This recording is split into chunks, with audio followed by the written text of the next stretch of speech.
देश के national security adviser यानी कि एनएसए अजीत डोभाल की रणनीति के मुताबिक ही अपने अंजाम तक पहुंचा है।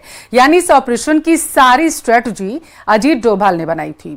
ये इतना टॉप सीक्रेट ऑपरेशन था कि आखिरी मिनट तक टारगेट्स की जानकारी सिर्फ अजीत डोभाल को ही दी गई थी। समझिए आप।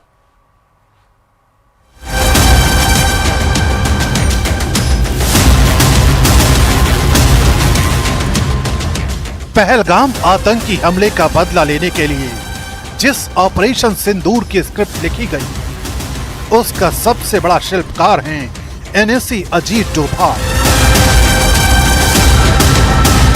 न्यूज 18 इंडिया के हाथ लगी मेगा एक्सक्लूसिव जानकारी के मुताबिक ऑपरेशन सिंदूर से जुड़े सारे टारगेट्स की जानकारी बेहद सीक्रेट थी। टारगेट्स की सारी जानकारी सिर्फ और सिर्फ देश के राष्ट्रीय सुरक्षा सलाहकार अजीत डोभाल के पास। ये अजीत डोभाल की ही रणनीति थी कि डिफेंसिव और ऑफेंसिव दोनों पर बराबर काम किया गया। यानी ये तय किया गया कि अगर हमला किया गया तो जवाब देने की रणनीति क्या होगी। सूत्र बताते हैं कि ऑपरेशन सिंदूर के आखिरी वक्त तक किन टारगेट्स को हिट करना है, ये जानकारी सिर्फ अजीत डोभाल के पास थी। उन्होंने कई टारगेट्स की लिस्ट बनाई थी जिन्हें सुरक्षा बल के साथ साझा किया गया था, लेकिन हाई लेवल गोपनीयता बनाए रखने के लिए 2 घंटे पहले लक्ष्यों को बदल दिया गया। यानी अजीत डोभाल के अलावा कोई नहीं जानता था कि 6 से 7 मई की रात भारतीय सेना पाकिस्तान में किन टारगेट्स को हिट करने वाली है। सूत्रों के मुताबिक बहावलपुर और मुरीद के जैसे लक्ष्य पहले से तय थे, लेकिन आतंकवाद के आकाओं और पाकिस्तान की सेना को यह संदेश देना जरूरी था कि भारतीय सेना की पहुंच से कोई टारगेट दूर नहीं है। खबर है कि ऑपरेशन के लिए 2 फेज तय किए गए। पहले चरण में आतंकवादी ढांचे को खत्म करना, मसलन लश्कर ए तैयबा, जैश ए मोहम्मद जैसे समूहों से जुड़े आतंकी ठिकानों, लॉजिस्टिक हब पर हमला करना था। जबकि दूसरे चरण में पाकिस्तान की सेना ने खुले तौर पर जवाबी कार्रवाई का समर्थन किया तो बॉर्डर पोस्ट, ड्रोन बेस और दूसरे महत्वपूर्ण सैन्य ठिकानों को निशाना बनाना था। खास बात ये कि इस दौरान रियल टाइम इंटेलिजेंस का सहारा लिया गया। अजीत डोभाल ने सर्जिकल एक्यूरेसी तय करने के लिए भारत के हाईटेक इंटेलिजेंस सिस्टम का इस्तेमाल किया। ह्यूमन इंटेलिजेंस मुख्य रूप से एमआई जैसी एजेंसियों से हासिल की गई, यानी वो जानकारी जो खुफिया एजेंट एक दूसरे से साझा करते हैं। ह्यूमन इंटेलिजेंस ने पीओके और पाकिस्तान के पंजाब में आतंकी ठिकानों की स्थिति की जानकारी दी। तकनीकी तौर पर इस जानकारी को पुख्ता करने के लिए इसरो का इस्तेमाल किया गया, जिससे लक्ष्यों की वैधता तय की जा सके और आम नागरिकों के नुकसान की संभावना को कम किया जा सके। इस दौरान सबसे ज्यादा चौंकाने वाली बात जो सामने आई वो थी पहले ही दिन पाकिस्तानी रडार और तकनीकी सिस्टम में चीन की मौजूदगी पाई गई, जिसने खुले तौर पर पाकिस्तान का समर्थन किया। यानी ऑपरेशन सिंदूर के दौरान अजीत डोभाल ही वो व्यक्ति थे जिन्होंने न सिर्फ अपने अनुभव का सटीक इस्तेमाल किया, बल्कि किसी भी गोपनीय जानकारी को बाहर नहीं जाने दिया। ऑपरेशन सिंदूर से जुड़ी एक और अहम खबर। भारतीय सेना का दावा है कि पाकिस्तानी सेना ने 8 मई को अमृतसर के स्वर्ण मंदिर पर हमला करने की कोशिश की थी, लेकिन भारत के एयर डिफेंस सिस्टम ने पाकिस्तान के मिसाइल हमलों को पूरी तरीके से नाकाम कर दिया। इस खबर के सामने आने के बाद से पाकिस्तानी सरकार और सेना बुरी तरीके से बौखला चुकी है। इधर स्वर्ण मंदिर के मुख्य ग्रंथी ने भारतीय सेना को मंदिर परिसर में एयर डिफेंस गन तैनात करने की इजाजत दे दी है।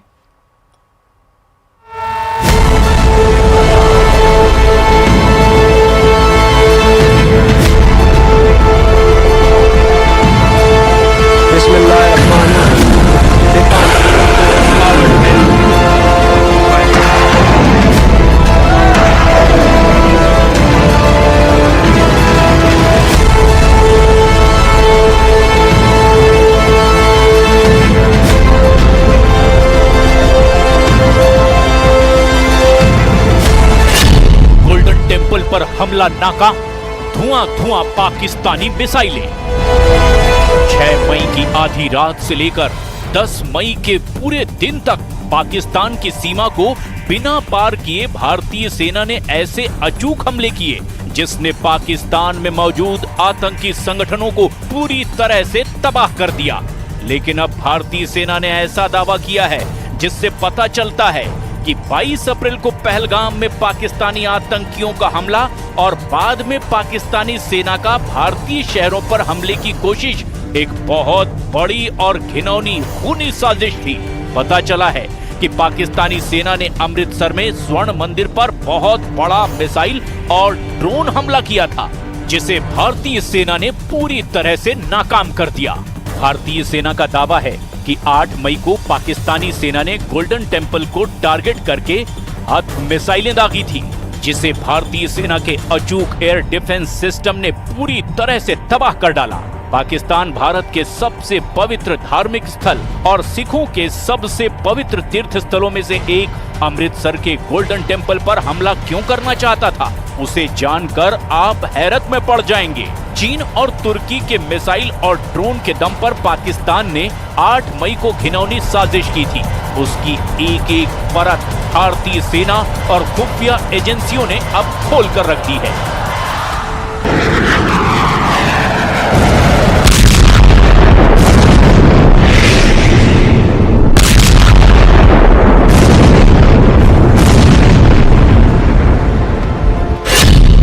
मंदिर था टारगेट, पाकिस्तान का हमला हुआ नाकाम। अब जो खबरें आ रही है उसके मुताबिक ऑपरेशन सिंदूर के दौरान पाकिस्तान ने अमृतसर के स्वर्ण मंदिर में मिसाइलों और ड्रोन से निशाना बनाकर हमला करने की कोशिश की। भारतीय सेना के मेजर जनरल कार्तिक सिंह शेषाद्री ने खुलासा किया कि सेना के एयर डिफेंस गनर्स ने स्वर्ण मंदिर को निशाना बनाकर दागे गए सभी ड्रोन और मिसाइलों को मार गिराया। पाकिस्तान ने इस हमले में हाथ बैलिस्टिक मिसाइल का इस्तेमाल किया था जिसे अमृतसर के बाहर ही भारतीय एयर डिफेंस सिस्टम ने तबाह कर डाला। इसका खुलासा पंजाब में तैनात सेना के एयर डिफेंडर्स ने किया है। मेजर कार्तिक भारतीय सेना की 15वीं इन्फेंट्री डिवीजन के GOC major general Kartik Singh Seshadri. हमें अतिरिक्त जानकारी ये भी मिली कि गोल्डन टेम्पल के ऊपर वो भारी तादाद में ड्रोन और मिसाइल से हमला करेगा। इसीलिए हमने तुरंत आधुनिक अतिरिक्त एवं उपयुक्त एयर डिफेंस को उपलब्ध कराया और रणनीति के अनुसार गोल्डन टेम्पल को चारों ओर से एयर डिफेंस की सुरक्षा दी गई। 8 मई की सुबह को अंधेरे में पाक ने अनुमान अनुसार ड्रोन और मिसाइल के जरिए से सभी सैन्य एवं सिविल ठिकानों पे और खास तौर पे गोल्डन टेम्पल पे भारी तादाद से ड्रोन का हमला किया। क्योंकि हम इसके लिए तैयार थे तो भारतीय सेना के आर्मी एयर डिफेंस के सतर्क और सशक्त योद्धाओं ने पाकिस्तान के नापाक इरादों को पूरी तरीके से ध्वस्त करते हुए ड्रोन और मिसाइल हमले को पूरी तरह से विफल कर दिया। पाकिस्तान ने अमृतसर के गोल्डन टेम्पल पर निशाना बनाकर जो मिसाइल दागी उससे भारतीय एयर डिफेंस ने हवा में ही तबाह कर दिया। भारतीय सेना के जवानों ने पंजाब में इसे मार गिराया। पाकिस्तानी ड्रोन और मिसाइलों के मलबे भी वहां पर दिखाई दिए। भारतीय सेना ने आकाश मिसाइल सिस्टम और L-70 वायु रक्षा बंदूकों जैसी प्रणालियों से पाकिस्तानी हमलों को पूरी तरह से नाकाम कर दिया। 15 इन्फेंट्री डिवीजन के GOC major general Kartik Singh Seshadri के मुताबिक भारतीय एयर डिफेंस सिस्टम पाकिस्तानी हमलों पर बहुत भारी साबित हुए। कुछ ऐसी खबरें भी है कि पाकिस्तान ने हमले के लिए अपनी बैलिस्टिक मिसाइल हद का भी इस्तेमाल किया था जिसे भारतीय सेना ने तबाह कर दिया। इसके अलावा YIHA-3 और सोंगार जैसे एक कामिकेज ड्रोन और माइक्रो ड्रोन बरामद किए गए जो तुर्की के बताए जा रहे हैं। भारतीय सेना ने पाकिस्तानी मिसाइल, ड्रोन और रॉकेट के टुकड़े पूरी दुनिया को दिखाए हैं। वायु और नौसेना के सभी एयर डिफेंस के उपकरणों और हथियारों का समन्वय बैठाते हुए सबसे उपयुक्त हथियार से दुश्मन के हवाई खतरे को पूरी तरीके से नकार सकने में हमें सक्षम बनाता है। हमारे आर्मी एयर डिफेंस के पास दिन और रात और अलग अलग दूरी पर वार करने वाले हथियार, कंधे से फायर करने वाला मिसाइल से लेकर automated vehicle based mobile targeting missile system भी शामिल है। भारतीय सेना के मुताबिक पाकिस्तान ने अमृतसर के साथ साथ जम्मू, श्रीनगर, पठानकोट, जलंधर, लुधियाना, चंडीगढ़ और भुज को भी निशाना बनाया था। उसने इसके साथ साथ भारत के और शहरों पर भी हमले की कोशिश की थी। भारतीय सेना के आकाश मिसाइल सिस्टम और L-70 डिफेंस गन ने पाकिस्तान के खिलाफ अहम भूमिका निभाई।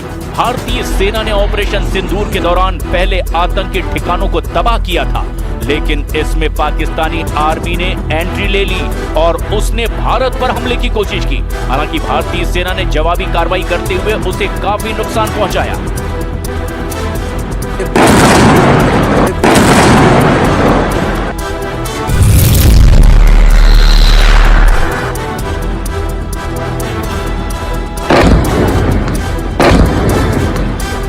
ऑपरेशन सिंदूर को लेकर भारतीय सेना ने एक और नया वीडियो जारी किया है। इसमें सेना ने दिखाया कि पाकिस्तान की तरफ से दागे गए ड्रोन को कैसे हमने मार गिराया। वेस्टर्न कमांड ने वीडियो पोस्ट करते हुए लिखा, हमने जमीन से आसमान की रक्षा की। 8 और 9 मई की रात को दुश्मन ने हमारे ऊपर अचानक फायरिंग की और उस फायरिंग की आड़ में उसने इन्फिल्ट्रेशन की कोशिश की। मैंने और मेरे साथियों ने उस इन्फिल्ट्रेशन की कोशिश को अपने ऑब्जर्वेशन इक्विपमेंट की मदद से डिटेक्ट किया, दुश्मन पर अचूक फायरिंग की और उसकी घुसपैठ की कोशिश को नाकाम किया। मेजर जनरल कार्तिक सी शेषाद्री ने पाकिस्तान को चेतावनी देते हुए दो टूक कहा कि ऑपरेशन सिंदूर केवल स्थगित किया गया है, खत्म नहीं हुआ, उसका विकराल रूप अभी बाकी है। हम आपको ये भी बता दें कि ऑपरेशन सिंदूर के 3 दिन तक जब पाकिस्तान आर्मी भारत के कैंट और एयरबेस को टारगेट नहीं कर पाई तो गोल्डन टेम्पल की तरफ मिसाइलें दागने लगे। हालांकि सेना के एयर डिफेंस सिस्टम ने उनकी मिसाइलों को आसमान में ही न्यूट्रलाइज कर हमला विफल कर दिया। Indian army. यहां रुकते हैं एक छोटे से ब्रेक के लिए।